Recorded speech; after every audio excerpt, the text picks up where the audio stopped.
যে খবরে আনন্দ বন্যায় ভাসছে তার নিজ গ্রাম চট্টগ্রামের বাথুয়া আর অর্থনৈতিক কর্মযজ্ঞের সূতিকাগার জোবরা। স্থানীয়দের আশা ডক্টর ইউনূস তার বিশ্বজোড়া খ্যাতি আর দক্ষতাকে কাজে লাগাবেন দেশ বিনির্মাণে। দেড় যুগ পর আবারও আনন্দে ভাসার উপলক্ষ পেলেন হাটহাজারের বাথুয়ার মানুষ। কারণ নোবেল জয়ের পর এই গ্রামেরই সন্তান ডক্টর মুহাম্মদ ইউনূস এবার হয়েছেন নতুন অন্তর্বর্তীকালীন সরকারের প্রধান।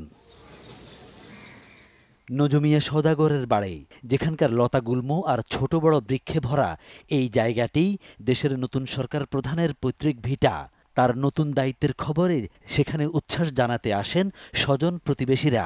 ভাষায় প্রকাশ করতে পারতেছি না, এরকম আনন্দ লাগতেছে, এরকম আনন্দ লাগতেছে আর কি। আমাদের বংশ থেকে একটা গ্রামের প্রধান হয়েছে, এটা আমাদের ভালো লাগবে না। আর খুশি আর দেওয়ার আল্লাহ দিদি জ্ঞাত বই বোঝায় আর বহুত খুশি। তৃতীয় শ্রেণী পর্যন্ত এই গ্রামে পড়েছেন মুহাম্মদ ইউনূস। শৈশবে মাতিয়ে রাখতেন চারপাশ। মমতার পরশে আপনজনদের মায়ায় জড়িয়েছেন এই নোবেল জয়ী। সবাই ওর সাথে ছবি তুলতে আগ্রহী, কিন্তু ইউনূস সাহেব আমার আব্বার ছবি তুলতে আগ্রহী। মানে এত যে ক্লোজ ছিল। ডক্টর ইউনূস বই হোক, আর দেশ শান্তি হোক, ওর পরবর্ষ দুনিয়া শান্তি হয়ে যাবে।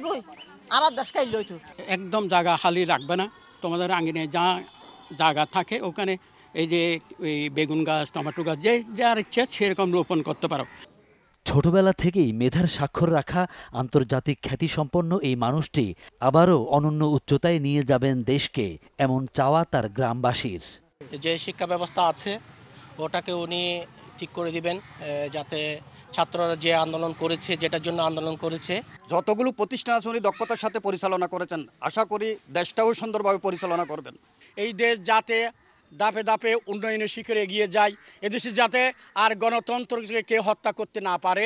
অন্তর্বর্তীকালীন সরকারের প্রধান হওয়ায় ডক্টর ইউনূসের গ্রামের বাড়ি বাথুয়ার মতো আনন্দের জোয়ারে ভাসছে তার অর্থনৈতিক কার্যক্রম শুরুর ঠিকানা এই জোবরা গ্রামের মানুষও। চট্টগ্রাম বিশ্ববিদ্যালয়ে শিক্ষকতাকালে জোবরা গ্রামে কৃষকদের পাশে দাঁড়িয়েছিলেন ডক্টর ইউনূস। চাষাবাদের সুবিধা নিশ্চিতে প্রতিষ্ঠা করেন নবযুগ তেভাগা খামার, যার হাত ধরে পরবর্তীতে গ্রামীণ ব্যাংকের যাত্রা। তাই তার সরকার প্রধান হওয়ার খবরে দারুণ উচ্ছ্বসিত এই গ্রামের মানুষ। এই জোবরা গ্রাম তেভাগা খামার সারা বিশ্বে চলে গেছে। এই হাটহাজারী এবং সমগ্র দেশে যেন উন্নয়নের এবং মাইল ফলক হয়ে থাকুক। কমিটির যেগুলো সিস্টেম আছে অথবা যেগুলো অবকাঠামো উন্নয়ন চাষাবাদের পদ্ধতিটা আর একটু নতুন রূপে একটা ফিরে পাক। আমাদের ডক্টর মোহাম্মদ ইউনূস স্যার আমাদেরকে যে পথ দেখিয়ে দিয়েছেন, সেই পথে এই এলাকার কৃষক সমাজ এখনও সেই পথে শ্বাস করছে। অর্থনৈতিক মুক্তির কারিগরের হাত ধরে খুলবে দেশ এগিয়ে যাবার নতুন দুয়ার, আশা সবার। ফখরুল ইসলাম, চ্যানেল 24, চট্টগ্রাম।